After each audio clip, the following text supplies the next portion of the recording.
ابو سعید رضی اللہ عنہ کہتے ہیں کہ میں نبی صلی اللہ علیہ وآلہ وسلم کے پاس آیا۔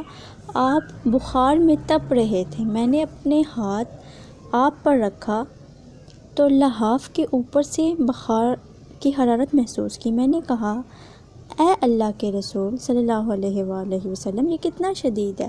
آپ صلی اللہ علیہ وآلہ وسلم نے فرمایا، ہمیں تکلیف بھی دگنی دی جاتی ہے اور اجر بھی دگنا دیا جاتا ہے۔ میں نے کہا، اے اللہ کے رسول، لوگوں میں سب سے زیادہ آزمائش کس پر آتی ہے؟